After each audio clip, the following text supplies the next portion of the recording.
Legal complexities hybrid threat in the Arctic region.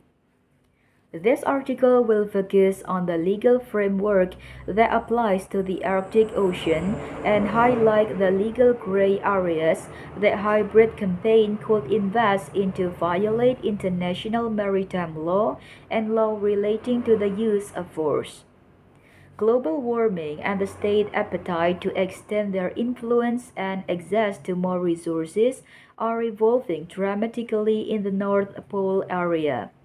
Correspondingly, recent economic and military activities in the region have shed light on the ambition of Arctic states to gain superiority and reserve a front seat in the table of discussion and negotiation of who will control the Arctic. The overlapping claim of maritime borders, the mutual interest in the undiscovered resources that vary from untapped fishing stock are to rare minerals by which 30% of the world's undiscovered natural gas and 13% of world's oil constitute a promising fortune for state, and the transport route have fascinated non-Arctic states as well, China in particular, up to the point of this state revealing their interest in the region, especially that the Arctic ice sea has been shrinking due to the planet average rising temperature, according to the Arctic Monitoring and Assessment Program, AMAP. It is expected that the Arctic Ocean will be largely free of ice in the summer of 2030. The Arctic region is an illegal vacuum, and as an enclosed sea, it is mostly governed by UNCLOS, which govern all human activities related to the use and management of seas. However, there is no single comprehensive treaty for all Arctic affairs. The latter is considered a sea constitution rather than a final treatment of the law of the sea (LOS) that mean deals with a myriad of legal issues that would arise from drafting specific regional agreement or treaties that could play an important role in managing and keeping a peaceful pace in the region. Moreover, other areas of law such as the UN Charter and the law of armed conflict have much to do in encountering the impact of militarization and hybrid threat. In the era of modern conflict and the fusion of men employed in a single battlefield or area of interest by adversaries operating across legal boundaries and in under-regulated spaces in order to create a legal gray zone within which they can operate freely, also known as hybrid threat, we can be led to understand that the North Pole area is a cold region with hot activities that could escalate at any moment to a conflict or confrontation. Hybrid threat aim to blur the line between war and peace by preserving the status mixed situation, what is permissible and non-permissible. According to Frank Hoffman, hybridity expresses the difficulty that instead of separate challenges with fundamentally different approaches, conventional, irregular, or terrorist, we can expect to face competitors who will employ all forms of war and tactics, perhaps simultaneously.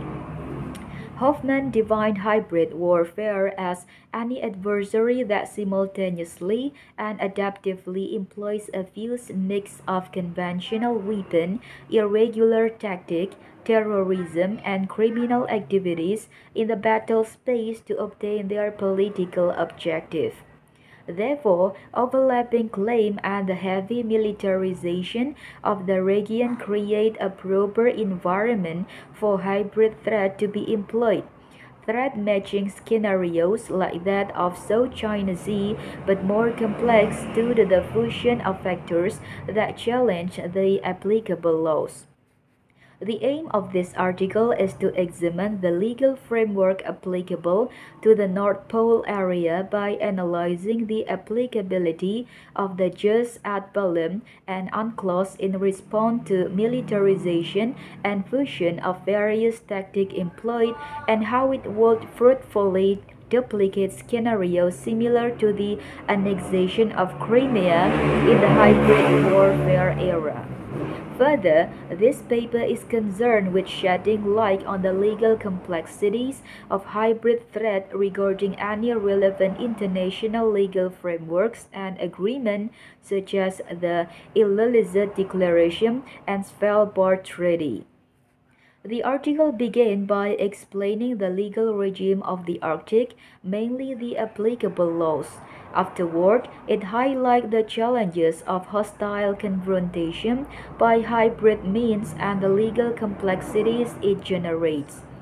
Finally, it concludes whether the relevant legal framework is capable of tackling the impact of overlapping claims and the hybrid threat in the region. This article excludes the international human rights law but assures the importance of further discussion on the topic of the self-determination of indigenous people of the Arctic as a general understanding of human rights to these communities.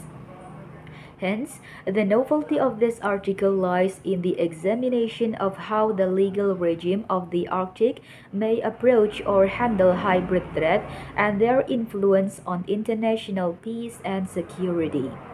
Essentially, this paper delves into the potential use or misuse of the law to serve the interests of state or what is the so-called lawfare as a means of hybrid threat.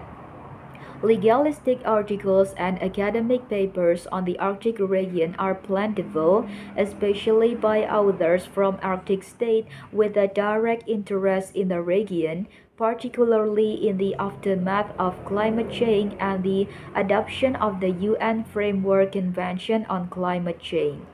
This can be seen in the work of Robert McLaughlin, who discussed the legal status of maritime militial vessels, specifically in the South China Sea. On the other hand, lawfare in the maritime domain has been discussed by Dov Beckman and Munoz Mosquera, who highlighted the main scenarios and threat of such an event unfolding in the Arctic.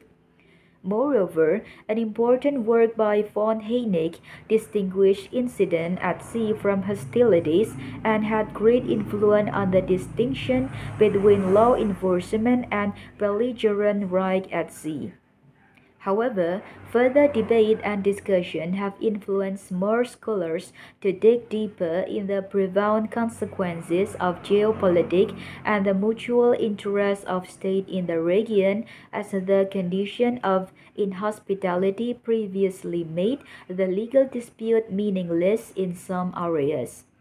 Most states understand that exploiting the Arctic isn't feasible with the current energy prices. However, urgent ambitions are to dominate the Arctic trade with a clear reluctance from the Arctic state to keep non-Arctic state privilege in the region beyond reach, especially when it comes to the announced China's interest, by which its Foreign Minister Wang Yi described China as a near-Arctic state and referred to China's long history of Arctic interests stretching as far back as China's signing on the Spitsbergen Treaty in 1925.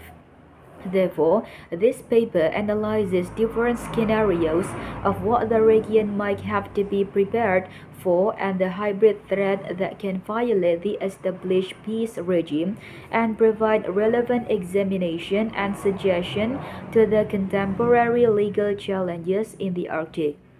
The article will be analyzing the legal complexities of hybrid threat to the Arctic region by focusing on a standard legal analysis, studying the most relevant primary sources such as treaties, customary international law and general principles of law, judicial decision,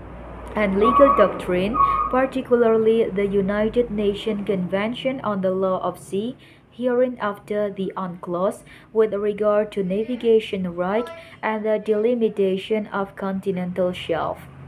On the other hand, the militarization of the Arctic region and its impact on international peace and security indicate that UNCLOS isn't sufficient. Therefore, the role of the UN Charter and other areas of law will be essential for tackling some of the challenges due to the lack of any regional treaty that could function as a leg specialist to the North Pole area. Thank you.